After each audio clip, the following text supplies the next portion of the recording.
जमीन के पुराने विवाद ने ली हिंसक करवट, युवक पर जानलेवा हमला। 9 जुलाई 2025 परभणी शहर के ज्ञानोपासक कॉलेज परिसर में बुधवार की शाम एक बार फिर पुरानी जमीन की रंजिश ने हिंसक रूप ले लिया। शाम करीब 4 बजे 23 वर्षीय युवक मोहम्मद सुहेल थेकिया पर 20 से 30 लोगों के समूह ने मिलकर जानलेवा हमला कर दिया। पीड़ित मोहम्मद सुहेल, जो कि ज्ञानोपासक परिसर का निवासी है, पर हमलावरों ने योजनाबद्ध तरीके से लाठी डंडे और घातक हथियारों से हमला किया। प्रत्यक्षदर्शियों के अनुसार ये हमला पूर्व में चली आ रही जमीन की दुश्मनी के चलते किया गया। घटना के तुरंत बाद स्थानीय लोगों ने गंभीर रूप से घायल सुहेल को जिला सामान्य अस्पताल में भर्ती कराया, जहां उसका इलाज जारी है। डॉक्टरों के अनुसार युवक की हालत फिलहाल नाजुक लेकिन स्थिर बनी हुई है। समाचार आने तक कोई अपराध दर्ज नहीं किया गया है। 5:30 वाजता मी घरी बसलो होतो माझ्या तेवढ्यातून 10 ते 12 लोक तिथून आले आमच्या गेटवरून। इथून यायचं नाही, जायचं नाही।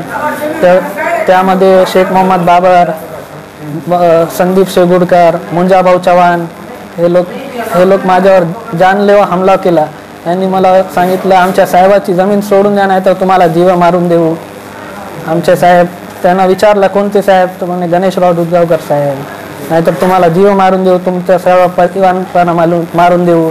हे पहिल्यांदा नाही झालं, असेच 150-200 लोक घेऊन 2 ते 3 वेळा आमच्या घरावर हल्ला केला त्यांनी।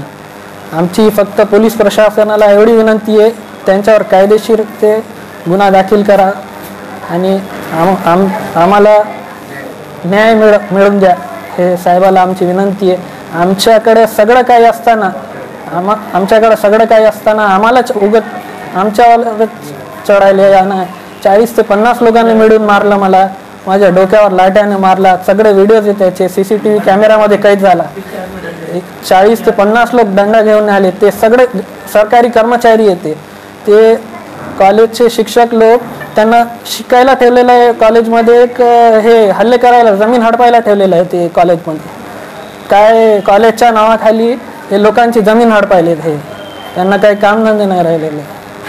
आणि आम्हाला धमक्या दिले, तुम्हाला मारून टाकू, तुमच्या परिवाराला मारून टाकू। पोलीस अधीक्षक साहेबाला एवढी विनंती आहे, आम्हाला न्याय मिळवून द्या आणि आमचे सगळे डॉक्युमेंट्स व्हेरीफाय करा, सगळं काही व्हेरीफाय करा। आम्हाला आमच्या जीवाला धोका आहे, हे परत हे आमच्यावर हल्ले करायले हे लोक, आमच्या जीवाला धोका आहे। पोलीस अधीक्षक साहेबाला माझी विनंती आहे, आम्हाला न्याय मिळवून द्या।